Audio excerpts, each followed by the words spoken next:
বন্ধুগণ আমার, আল্লাহ রসুলের উপর আয়াত নাযিল হয়ে গেল, ইয়া রাসূলুল্লাহ উঠুন ময়দানে যে আমি আল্লাহর নামে তাকবীর দেন। ভাইরা আমার, সংক্ষেপে স্বামী নজরুলটুকু বললাম। এবার আসলে আয়াতের ব্যাখ্যা। আল্লাহ পাক ডাক দিয়ে বলছেন, আনিল মুজরিমিন, কিয়ামতের মাঠে যারা অপরাধী হবে, যারা দোষী হবে, এই দোষীরা যাবে জাহান্নামে। কোথায়? জাহান্নামে যাবে। জাহান্নামে যাওয়ার পরে এদেরকে আল্লাহ পাক একরকম শাস্তি দিবেন, আর একদল থাকবে জান্নাতে। কোথায়? জান্নাতে থাকবে। জান্নাতে একদল আর জাহান্নামে একদল। আল্লাহ পাক দুই গ্রুপের মাঝখানে মৃত্যুটাকে একটি বকরির আকৃতি দিয়ে আল্লাহ পাক জবাই করে দিবেন, দিয়ে বলবেন, ও হয়ে জাহান্নামীরা, ও হয়ে জান্নাতীরা, যে যেখানে আসো আজকে এখানে চিরকাল থাকবে, এখান থেকে আর বের হওয়ার কোনো সুযোগ নেই। খুব মনোযোগ দিয়ে শুনবেন, অত্যন্ত গুরুত্বপূর্ণ একটি তাফসীর। ভাইরা আমার, যখন জবাই করে দিবেন, জাহান্নামে যারা থাকবে এদের কষ্ট বেড়ে যাবে, দুঃখ বেড়ে যাবে, আফসোস বেড়ে যাবে। আর জান্নাতে যারা থাকবে এদের উল্লাস, এদের আনন্দ, এদের উৎফুল্লতা আল্লাহ পাক আরো দ্বিগুণে বাড়িয়ে দিবেন। সুবহানাল্লাহ বলুন। যেহেতু এই পরম সুখের স্থায়ী জায়গা থেকে আর বের হওয়া লাগবে না। আমার ভাইরা, জাহান্নামে ওই দিন যারা হবে, ওই জাহান্নামীরা আল্লাহ পাক তাদের এত শাস্তি দেবে, দুনিয়ার আগুনের চাইতে আল্লাহ পাক জাহান্নামের আগুনকে 3000 বছর জ্বালিয়েছেন। যখন কয় হাজার বছর? 3000 বছর আল্লাহ পাক জ্বালিয়েছেন। জাহান্নামের আগুনটা বর্তমানে অমাবস্যার রাতের মতো কালো, অমাবস্যার রাতের মতো অন্ধকার। আপনার আমার মতো রক্ত মাংসের মানুষকে ওই জাহান্নামের আগুনে দিতে দেরি হবে, জাহান্নামের আগুনে ফেলতে দেরি হবে। আপনার আমার মতো রক্ত মাংসের মানুষকে পুড়ে ছাই ভস্ম হতে দেরি হবে না। ওই জাহান্নামের আগুনে আল্লাহ পাক সেই দিন তাদেরকে দিবেন, যারাই যাবে এক একজনকে এক এক কোয়ালিটির শাস্তি হবে। কারণ বা আগুনের জিহ্বা কেটে নেওয়া হবে আগুনের কেলসি দ্বারা, কারণ লজ্জাস্থানের ভিতরে লোহার শিক গরম করে ঢুকিয়ে দেওয়া হবে, কারণ কানের ভিতরে লোহার দণ্ড গরম করে ঢুকিয়ে দেওয়া হবে। যে সমস্ত মহিলারা বিপর্দায় চলেছিল, চুল আলগা করে যারা চলেছিল, তাদের প্রত্যেকটা চুল ওই দিন এক একটা অজগর সাপে পরিণত হবে, তাদের মুখের ভিতরে দংশন করতে থাকবে। যে সমস্ত মহিলারা বিপর্দা বলে গায়ে মুহাররম পুরুষকে তাদের সৌন্দর্য দেখিয়ে বেরিয়েছিল, আল্লাহ পাক তাদের মুখটা শুকরের আকৃতি বানিয়ে দেবে। ওই জাহান্নামের ভিতরে, কঠিন আগুনের ভিতরে, উত্তপ্ত আগুনের ভিতরে জ্বলতে থাকবে। জ্বলতে জ্বলতে জ্বলতে জ্বলতে আল্লাহর কাছে দরখাস্ত করবে জাহান্নামীরা, ও রব্বুল আলামিন, আজকের এই কঠিন জাহান্নামে তুমি আমাদেরকে দিয়েছো, আল্লাহ এত কষ্ট এখানে, এত কষ্ট, এত জ্বালা এখানে, ও মালিক, আমাদেরকে একটু খাবারের ব্যবস্থা করা যায় না? জাহান্নামীরা আল্লাহর কাছে দরখাস্ত করবে। আল্লাহ রব্বুল আলামিন বলেন, উদউনি আস্তাজিব লাকুম, আমি আল্লাহকে যারা ডাকে, সাথে সাথে আমি আল্লাহ পাক তাদের ডাকের সাড়া দেয়। আল্লাহকে যারা ডাকে, আল্লাহ পাক তাদের ডাকে সাড়া দেন। আল্লাহ পাক বলেন, জাহান্নামীরা ওই দিন আল্লাহর কাছে যখন খাদ্যের দরখাস্ত করবে, আল্লাহ পাক তাদেরকে একটা খাবার দিবেন। কোন সেই খাবার? আল্লাহ পাক সূরা দুখানের 43 নম্বর আয়াতে রব্বুল আলামিন ডাক দিয়ে বলেন, ইন্না শাজারাতাজ যাক্কুম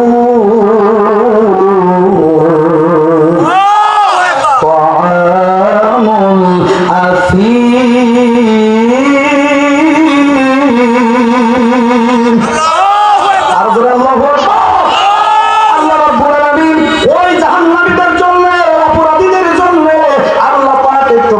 ব্যবস্থা করবেন। কোন সেই খাবার? সেটা হলো ঝাক্কুম নামে একটা বৃক্ষ। কি বৃক্ষ? ঝাক্কুম। আমাদের সাতক্ষীরার আঞ্চলিক ভাষায় বলা হয় নাটার কাটা। ওই যে গাছের ফলে কাটা, পাতায় কাটা, বোটায় কাটা, গাছে কাটা, ডালে কাটা। এই গাছ আপনাদের কি আছে? সমস্ত গাছে কাটা। কি গাছ বলেন আপনারা? ধুত্র গাছ। ধুত্র গাছ আমার সাতক্ষীরায় বলে, এটাকে বলে নাটার গাছ। আমার ভাইয়েরা, বোঝানোর জন্য আঞ্চলিকতা আল্লাহ পাক ওই দিন এই ধুত্র গাছ ওই জাহান্নামীদের জন্য, ওই জাহান্নামীদের জন্য একত্রিত করে তাদের সামনে পরিবেশন করবে। ওই জাহান্নামীরা এত ক্ষুধার্ত হবে, ওই খাদ্য তাদের সামনে আনার সাথে সাথে জাহান্নামীরা পাগলা কুত্তার মতো খাবারটা খেয়ে ফেলবে। খাওয়ার সাথে সাথে ওই খাবার তাদের গলার মাঝখানে আটকিয়ে যাবে। আগুন কান্নার মুসলমান ভাইরা, যদি গলার মাঝে মাছের কাঁটা বিঁধে যায়, মাছের কাঁটা যদি ফুটে যায়, কত বিরক্ত লাগে যতক্ষণ বের না করা যায়। ভাইরা আমার, ওই কাটা তাদের গলার মাঝখানে বেঁধে যাবে, ওটা নিচেও নামবে না, উপরেও ফেলে দিতে, বমি করে ফেলে দিতে পারবে না। নতুন এক আযাব তাদেরকে যুক্ত হবে। জাহান্নামীরা ডাক দিয়ে বলবেন, আল্লাহ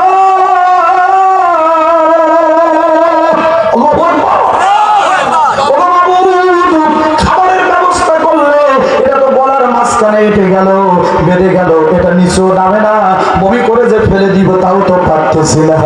আল্লাহ আমাদেরকে একটু পানি দেওয়া যাবে না? সঙ্গে সঙ্গে আল্লাহ পাক ওই জাহান্নামীদের জন্য একটু পানির ব্যবস্থা করবেন। সে পানিটা কি? রক্ত, পুজ, গলিত, গন্ধ, দুর্গন্ধযুক্ত, ঘামযুক্ত পচা একটা পানির স্তূপ আল্লাহ পাক জাহান্নামীদের জন্য রিজার্ভ করে রেখেছেন। ওই পচা রূপ আপনার পুজ রক্ত এনে তাদের সামনে দেওয়া হবে।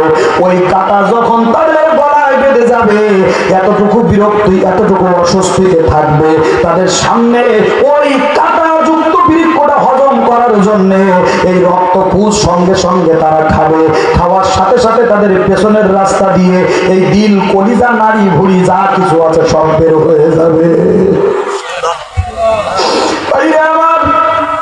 আল্লাহর নবী বলেন, যদি কোনো বান্দা বান্দি প্রত্যেক মাগরিবের নামাজ বাদে আর ফজরের নামাজ বাদে যদি আল্লাহুম্মা আজিরনি মিনান নার, আল্লাহুম্মা আজিরনি মিনান নার, যদি কোনো নারী পুরুষ মাগরিব এবং ফজরের নামাজের পরে 7 বার করে এই দোয়াটা পড়তে পারে, আল্লাহ পাক এই কঠিন জাহান্নামের আযাব থেকে আল্লাহ তাদেরকে হেফাজত করবেন। জোরে বলেন আমিন।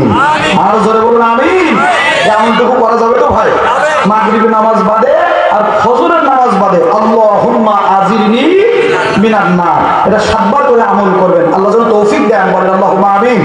ভাবো কবরে কি করে রবে একা একা, ভাবো কবরে কি করে রবে একা একা, অন্ধকারে বাতি নাই, বদ্ধ ঘরে সাথী নাই, অন্ধকারে বাতি নাই, বন্ধ ঘরে সাথী নাই, তোমার প্রিয় দেবে না, তোমার প্রিয় দেবে না তোমার দেখা, ভাবো কবরে কি করে রবে একা একা, ভাবো কবরে কি করে রবে একা একা।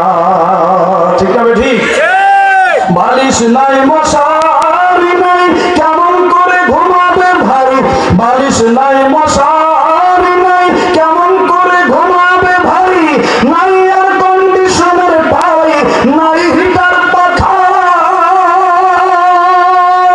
শীত গরমে কি দিনে, ঠান্ডা গরমে কি সাথে, শীত গরমে কি দিনে, ঠান্ডা গরমে কি সাথে, পড়ে যাবে নীরবে নিঝুম নিরালায়, ভাবো কবরে কি করে রবে একা একা, ভাবো কবরে কি করে রবে একা একা। দিদি ভাইরা আমার, জাহান্নামীদেরকে এই আযাব যখন দেওয়া হবে, অন্যদিকে জান্নাতীরা যারা হবে, আল্লাহ পাক তাদের আনন্দ উৎফুল্লতা বেড়ে যাবে। এক একজন জান্নাতীদের জন্য আমার আল্লাহ পাক ওই জান্নাতের ভিতরে এক একজন জান্নাতীদের জন্য 70 জন স্ত্রীর ব্যবস্থা করবে। সুবহানাল্লাহ। ওরে আল্লাহ, তার মানে সবাই চায় যে বউ বেশি হোক, হ্যাঁ সবাই চায় স্ত্রী বেশি হোক। তার মানে আল্লাহ কোরআনে 4টা পর্যন্ত বৈধ আছে, আপনি 4টা পর্যন্ত রাখতে পারবেন যদি তাদের সঙ্গে ইনসাফ করতে পারেন। আল্লাহ বলছে তুমি 4টা পর্যন্ত স্ত্রী রাখতে পারবা, কিন্তু তাদের সঙ্গে ইনসাফ করতে হবে। কি করতে হবে? ইনসাফ করতে হবে। ভাই আমার 4টা স্ত্রী যার আছে, ওর মতো সুখী মানুষের দুনিয়ায় আর কেউ আছে? যার ঘরে 2টো আছে সেই বুঝতে পেরেছে। কি বলেন? এক লোক প্রথম স্ত্রী খুব দরজাল, আপনার বিরক্ত হচ্ছেন বোধ হয়, করতেছেন বোধ হয়। ভাই আমার প্রথম স্ত্রী খুব দরজাল মানুষ, স্বামীকে মোটেই দেখতে পারে না, সহ্য করতে পারে না। এখন উনি মনে মনে ভাবতেছে তুই আমার সঙ্গে দুর্ব্যবহার করিস, তারা তোর ব্যবস্থা করতেছে, আর একটা বিয়ে করে নিয়ে আসছে। ভাই আমার আগে যে জ্বালা ছিল, এখন ধানে ছাড়াইতে যেয়ে চালিয়ে যেয়ে বেঁধে গেছে, ধানে ছাড়াতে যেয়ে চালিয়ে বেঁধে গেছে। এখন উনি 2 স্ত্রীর যন্ত্রণায় বিরক্ত হয়ে উনি সোজা 40 ডিগ্রি চেল্লায় চলে গেছে যে সংসার আমার দরকার নেই, চেল্লাই যায়। এখন 40 দিন চেল্লায় যাওয়ার পরে যেদিন 39 দিন ওই দিন বাড়ি ফোন দিয়েছে আমার প্রাণের স্ত্রীরা, আমি আগামীকালকে বাড়ি আসতেছি। এখন দুই স্ত্রী যদি শোনে যে আমাদের স্বামী বাড়ি আসতেছে, খুশি কম না বেশি? একটু জোরে বলেন, কম না বেশি? দুই স্ত্রী, একজন গরুর গোস্ত আর একজন খাসির গোস্ত রান্না করে অপেক্ষায় আছে, আজকে স্বামী বাড়ি আসবে। বেলা গড়িয়ে সন্ধ্যা হয়ে গেছে, মাগরিবের আজান হয়ে গেছে, স্বামী এখনো বাড়ি আসে না। ভাইরা আমার, কেবল অন্ধকারটা ঘোর ঘোর মতো হয়েছে, মানে আপন লোকও চেনা যাচ্ছে না। মাগরিবের পরে যখন দেখবেন একটু ঘোর আধার মতো হয়, নিজের লোকও খুব একটা চেনা যায় না, হয় কি হয় না? আল্লাহর মসজিদ, ওই সময় ওই বাড়িতে ঢুকবি না ঢুকবি, এক চোর গেছে চুরি করতে। এখন দুই স্ত্রী বসে আছে, স্বামী বাড়ি আসবে, স্বামীকে রিসিভ করবে। বড় স্ত্রী মনে করতেছে আমার ঘরে আসবে, ছোট স্ত্রী মনে করতেছে আমার ঘরে আসবে, আমি বেশি সুন্দরী, অধিকার আমার বেশি। আল্লাহর মধ্যে বিসমিল্লাহ বলে চোর ঢুকে গেছে ওই জায়গায়। ঢুকে যেয়ে যেই চোর ঢুকেছে, এখন স্ত্রীরা বসে আছে, বড় স্ত্রী ওর ঘরে নিয়ে যাবে, ছোট স্ত্রী ওর ঘরে নিয়ে যাবে। স্বামী যেই ঢুকেছে, দুই স্ত্রী আলহামদুলিল্লাহ বলে, বড় স্ত্রী ডান হাত, ছোট স্ত্রী বাম হাত। বড় স্ত্রী টান দিচ্ছে আমার ঘরে, ছোট স্ত্রী টান দিচ্ছে আমার ঘরে। চোর মনে করছে আল্লাহ আবার কোন আজাব শুরু হলো, আসলাম চুরি করতে, আল্লাহ কোন আজাবে ফেললি তুমি আজকে আমাকে। এখন চোর তো মনে করছে আল্লাহ যদি আমি ধরা খেয়ে যাই তাহলে আজকে বিপদ আছে আমার কপালে। এখন বড় স্ত্রী যখন টান দেয়, চোর বলছে উহু, ছোট স্ত্রী যখন টান দেয়, চোর বলছে উহু। এখন বড় স্ত্রী বলছে উহু করলে কার ঘরে, আজকে আমার ঘরে আগে যাওয়া লাগবে। ভাইরা আমার, এখন দুই বউ যখন টানাটানি শুরু করে দিয়েছে, দুই চোর সহ্য না করতে করে যখন দেখতে বাজু ছিঁড়ি গেল, যে বাজু যে আমার ছিঁড়ি গেল, চোর দুই হাত টান দিয়ে বলছে ওরে তোরা তো মনে করতেছে আমি ছাড়া আমাকে। দুই স্ত্রী তাকাই দেখে সর্বনাশ, আমাদের সে মাল না তো। চোর ওখান থেকে খেঁচি দিয়েছে দৌড়, দরজার সামনে যে দোয়া করতেছে, আল্লাহ আমি চোর হলে কি হবে, আল্লাহ তুমি আমাকে অনেক শান্তিতে রেখেছো, আল্লাহ যে বাড়িতে দুই বউ আছে তুমি যেন ও বাড়িতে আমাকে চুরি করতেও নিও না। ভাই আমার, কিন্তু জান্নাতের ভিতরে আল্লাহ পাক এক একজনের জন্য যে 70টা হুরের ব্যবস্থা করবে, তারা কি দুনিয়ার স্ত্রীদের মতো হিংসুটি হবে? স্বামীর অন্য সতীনের সঙ্গে তারা কি হিংসাহিংসি করবে? করবে না। তবে আর একটা সুব্যবস্থা আছে, যদি আপনার স্ত্রী জান্নাতি হয়, যদি আপনার স্ত্রী জান্নাতি হয়, জান্নাতে সর্বপ্রথমে আল্লাহ পাক আপনার ওই স্ত্রীর সঙ্গে সাক্ষাৎ করিয়ে দেবে। আমাদের কিছু কিছু স্বামী বলতে হুজুর ওর সাথে সাক্ষাৎ দরকার নেই, ওজন মুখ আমার না দেখায় আল্লাহ। কি বলেন না? আপনাদের জায়গার মা বোনেরা ভালো, এরা আপনাদের সন্তুষ্ট রাখে, জোরে কোন মার হওয়া। দিনী ভাইরা আমার, অনেক লম্বা কথা। জান্নাতের ভিতরে তারা সুখ শান্তিতে থাকবে, আর জাহান্নামীরা কষ্টে থাকবে। এবার জান্নাতীরা ওই জাহান্নামীদের কাছে প্রশ্ন করবে, আনিল মুজরিমিন, ওহে জাহান্নামীরা, আয়াতের তাফসীরে যাচ্ছে, আনিল মুজরিমিন, ও জাহান্নামীরা, ও পাপীরা, ও অপরাধীরা, মা সালাকাকুম ফি সাকর, এই সাকর নামক জাহান্নামে তোমরা কেন আসলে? কোন কারণে আজকের এই জায়গায় আল্লাহ তোমাদেরকে দিল? এই কঠিন শাস্তির ভিতরে আল্লাহ কেন তোমাদেরকে রাখলো? জাহান্নামে কেন দিল? ওই জাহান্নামীরা ওই দিন জান্নাতীদের প্রশ্নের জবাবে তারা বলবে, 4টা জবাব দিবে। জোরে বলুন, কয়টা? জোর হলো না, আরো জোরে, জোরছে বলেন। 4টা জবাব দেবে। আজকে আমরা এই জাহান্নামে এসেছি, এর পেছনে আমাদের অপরাধ কয়টা? 4টা। জাহান্নামীরা বলবে, জান্নাতীরা শুনুন, এই কঠিন জাহান্নামে আযাবে আল্লাহ পাক আজকে আমাদেরকে নিপতিত করেছেন, তার পেছনে আমাদের অপরাধ ছিল 4টা। 1 নাম্বার অপরাধ ছিল, 1 নাম্বারের দোষ ছিল, লাম নাকু মিনাল মুসাল্লিন,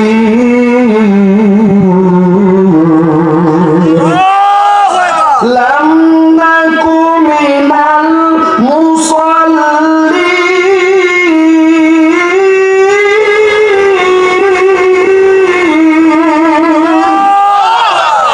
ওই দিন জাহান্নামীরা ডাক দিয়ে বলবে, ও জান্নাতীরা, আজকের কঠিন জাহান্নামে আমরা আসলাম, এই কঠিন জাহান্নামে আল্লাহ পাক আমাদেরকে দিয়েছে।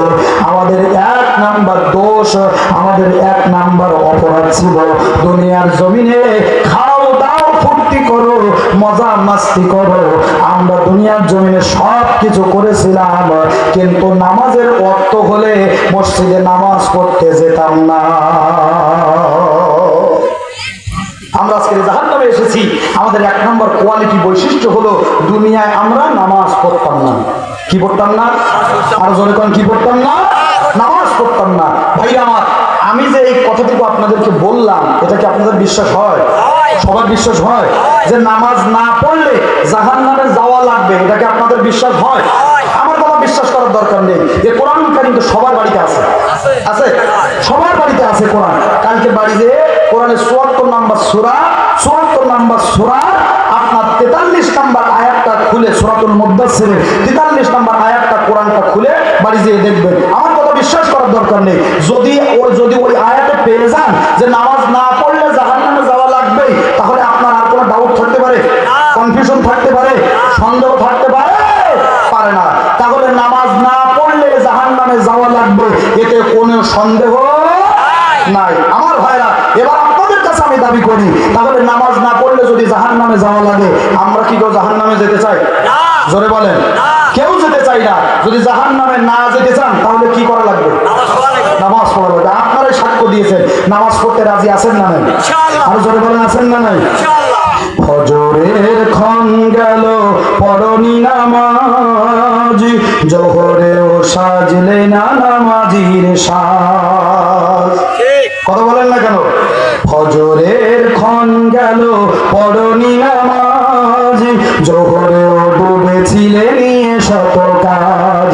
হেলাই খেলাই গেল আসরের কাল, হেলাই খেলাই গেল আসরের কাল, মাগরিব সাজলে না নামাজির সাজ। কথা বলছেন না কেন?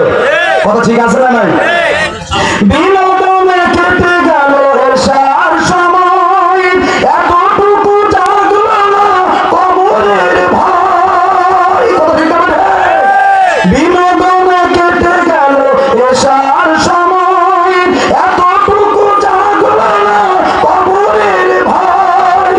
খুঁজলে না একবার নাজাতের পথ, খুঁজলে না একবার নাজাতের পথ, মুসলিম নাম নিতে পেলে না কোলাজ। ফজরের ক্ষণ গেল পড়নি নামাজ, জোহরেও সাজলে না নামাজির সাজ। নামাজি হতে রাজি আছেন তো? দিদি ভাইরা আমার মতো হুজুর দিয়ে, মাওলানা দিয়ে কতক্ষণ ওয়াজ করাবেন? কিয়ামত পর্যন্ত যদি ওয়াজ করান, তবে আমার ভাইরা মানুষ নামাজি হতেও পারে, না হতে পারে, কিন্তু আল্লাহ পাক সূরা হজে ৪১ নম্বর আয়াতে আল্লাহ পাক ডাক দিয়ে বলেন, আল্লাযীনা ইম্মাক্কান্নাহুম ফিল আরদি আকামুস সালাহ। ইলা আখির আয়াত। আল্লাহ পাক বলেন, এই জমিনের নেতৃত্ব আমি যাদেরকে দেই, কর্তৃত্ব আমি যাদেরকে দেই, যাদেরকে মেম্বার বানাই, চেয়ারম্যান বানাই, যাদেরকে মন্ত্রী বানাই, এমপি বানাই, আল্লাহ পাক বলেন জমিনের ক্ষমতা আমি আল্লাহ পাক যাদেরকে দেই, তাদের ১ নাম্বার দায়িত্ব হলো আকামুস সালাত। তাদের কাজ হবে ৪টা। প্রথম নাম্বার কাজ হবে সংসদে যাওয়ার পরে, ক্ষমতায় যাওয়ার পরে তাদের ১ নাম্বারের দায়িত্ব হবে এই জমিনে নামাজের বিল পাস করা। কিসের বিল পাস করা? নামাজের বিল পাস করা। ভাইরা আমার, অনেক লম্বা কথা ছিল, সময়ের অভাবে আমি বলতে পারলাম না। তাহলে ১ নাম্বার নামাজ যারা পড়বে না, তারা যাবে কোথায়? জাহান্নামে। ২ নম্বরে ওয়ালাম নাকুন নুতঈমুল মিসকিন। ২ নম্বরে দুনিয়ার জমিনে গরীব অসহায় মিসকিনদের, যারা অভাবী মানুষদের খোঁজ যারা রাখবে না, তারাও যাবে জাহান্নামে। যারা দুনিয়ার অসহায় গরীব ভাইরা, অনেক মানুষ আছে দিন আনে দিন খায়, অনেক মানুষ আছে বিলাসবহুল জীবন যাপন করতে পারে না। এই অসহায় মানুষদের খোঁজ যারা রাখবে না, আল্লাহ পাক বলেন ওয়ালাম নাকুন নুতঈমুল মিসকিন। আল্লাহ পাক বলেন এরা যাবে জাহান্নামে। ৩ নম্বরে আল্লাহ পাক বলেন ওয়া কুন্না নাখুদু মাআল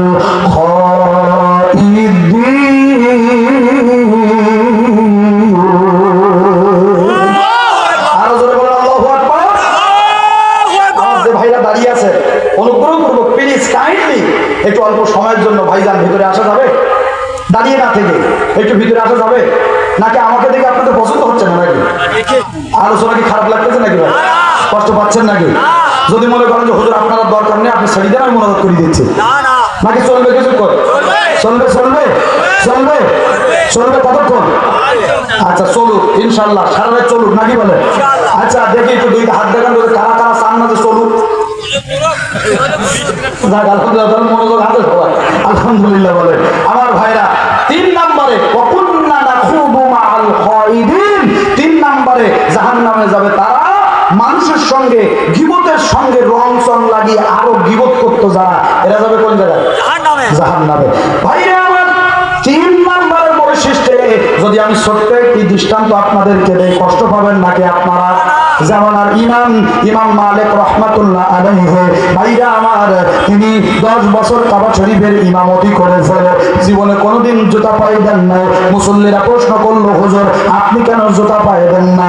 ইমাম মালিক ডাক দিয়ে বলেন, মুসল্লিরা, এই মক্কার জমিনে আমার নবী হেঁটেছে, মদিনার জমিনে আমার নবী হেঁটেছে, আমার নবীর কদম মোবারক এই জমিনে পড়েছে, আর আমি ইমাম মালিক যদি জুতা পায়ে দিয়ে হাঁটি, তবে আমার কদম যদি নবীর কদমের সঙ্গে মিলে যায়, আল্লাহর নবীর সঙ্গে বড় বেয়াদবি হবে। আল্লাহর নবী যেখানে পা ফেলেছে ওই জায়গায় যদি আমি জুতা পায়ে দিয়ে হাঁটি, নবীর সঙ্গে বড় বেয়াদবি হয়ে যাবে। আমার পায়ে যদি ফুসকাও পড়ে যায় এই মক্কা মদিনার জমিনে, আমি ইমাম মালিক জুতা পায়ে দিয়ে হাঁটবো না। পাইলে নিরালাই গো নবী, পাইলে নিরালাই, তোমার 2 কদমে চুমু খাবো, 2 কদমে চুমু খাবো, চরণ ধুলি মাখবো গায়ে, পাইলে নিরালাই গো নবী, পাইলে নিরালাই, পাইলে নিরালাই গো নবী, পাইলে নিরালাই। আমার দয়াল নবীর কত দূরে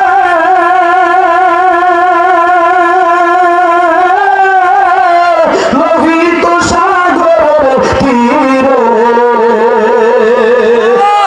আর তো যারা বলুন মারহাবা। আমার দয়াল নবীর কত দূরে